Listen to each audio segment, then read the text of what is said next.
She's pulled from the camel by Roman hands, dust in her teeth, blood on the horizon. Behind her, the Euphrates so close she can hear it the border she'll never cross. Hours ago, she was an empress fleeing east toward Persia, toward one last chance. Now, rough fingers grip her arms, and a Roman officer stares at the woman who humiliated his empire for 5 years. Zenobia of Palmyra, conqueror of Egypt, ruler of the Silk Roads, the most powerful woman alive, is no longer any of those things. She is a prisoner, and the desert she once commanded has become her cage. Palmyra, 3rd century. Imagine a city that shouldn't exist rising from the Syrian desert like a mirage made of stone. Colonnaded streets stretching toward the horizon. Caravans arriving from China, India, Rome, loaded with silk, spices, ivory. This is the crossroads of the ancient world, and it answers to no single master. Rome claims it, Persia eyes it, but Palmyra belongs to itself. And into this world, Zenobia is born not into poverty, not into obscurity, but into the elite. She is educated in a way most Roman senators would envy. She speaks Greek with precision, Aramaic as her mother tongue, and possibly Egyptian. She reads philosophy, she debates scholars, and from a young age, she carries a claim, whispered, cultivated, politically useful, that she claims descent from Cleopatra herself. Whether the claim is true barely matters. What matters is that she believes power is her inheritance. She marries Odaenathus, Palmyra's most formidable leader, a man Rome depends on to guard its crumbling eastern frontier. Together they are a partnership of ambition. She watches him govern. She watches him wage war. She learns everything. Then, in 267, Odaenathus is assassinated. The details are murky, a family dispute, possibly a conspiracy, but the result is unmistakable. There is a vacuum, and Zenobia steps into it without hesitation. Her son, Vabalathus, is a child.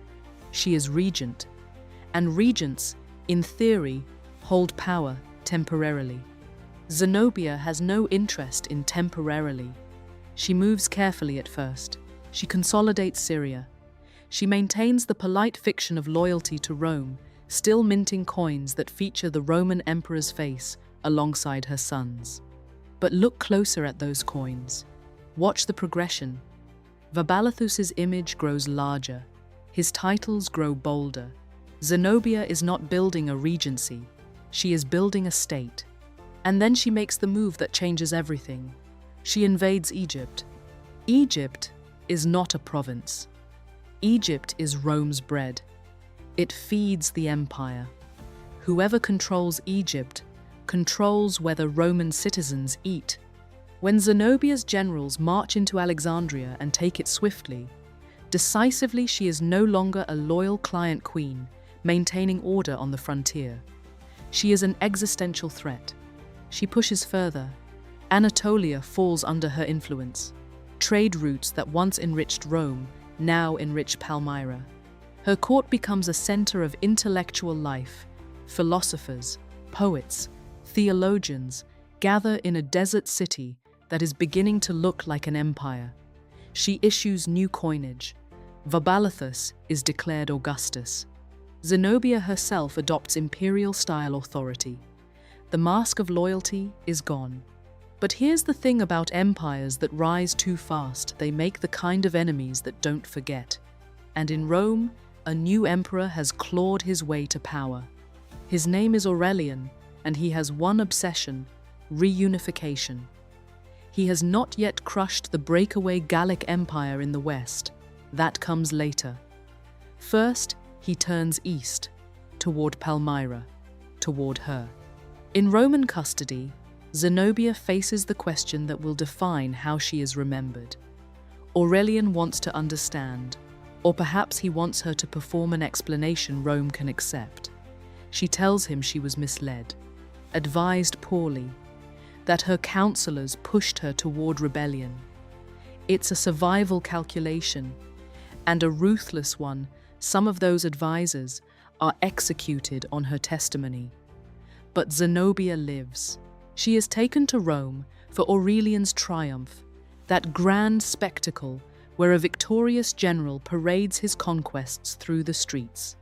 And here, the image that history cannot forget is forged. Zenobia, walking through Rome in what later accounts describe as chains of gold, not iron, gold. So heavy she is said to struggle under their weight. She is dressed in jewels, adorned like the queen she was, displayed as the prize she's become. The message is deliberate. Rome has not defeated a barbarian. Rome has defeated a rival empress and wants every citizen to know it. But Aurelian does not execute her. This is perhaps the strangest turn of all. Zenobia is said in some accounts to have been granted a villa in Tibur, near modern Tivoli. She lives. What happens next is uncertain, and the accounts diverge. Some accounts say she married a Roman senator. She may have raised children who blended into the aristocracy. The woman who conquered Egypt and declared herself Empress of the East simply may have faded into the fabric of Roman life. And Palmyra? Aurelian's forces ravage it. The city that dazzled the world is sacked, its treasures hauled away, its role as a crossroads of civilizations functionally ended. The desert reclaims what the desert built. Zenobia's story unsettles us because it refuses a clean ending. She is not a martyr. She is not a villain. She is something more complicated, a woman who saw an empire weakened and decided she deserved to fill the gap. She was right that Rome was fracturing. She was right that Palmyra could be more than a client state. What she miscalculated was the fury of an empire that still had one more war left in it. Was she a rebel? A liberator? An opportunist? Maybe the most honest answer is that she was all three, often in the same afternoon. Her golden chains tell the whole story. Even in defeat, Rome couldn't treat her as ordinary.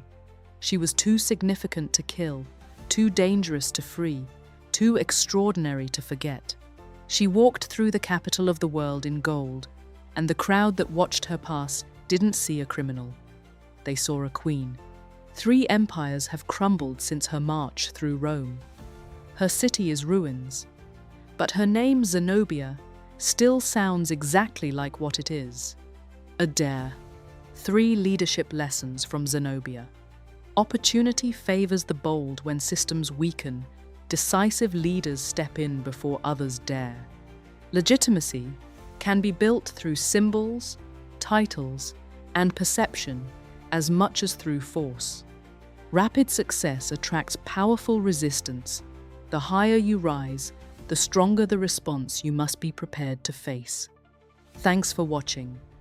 If this story stayed with you, subscribe. There are more lives like this one waiting to be told.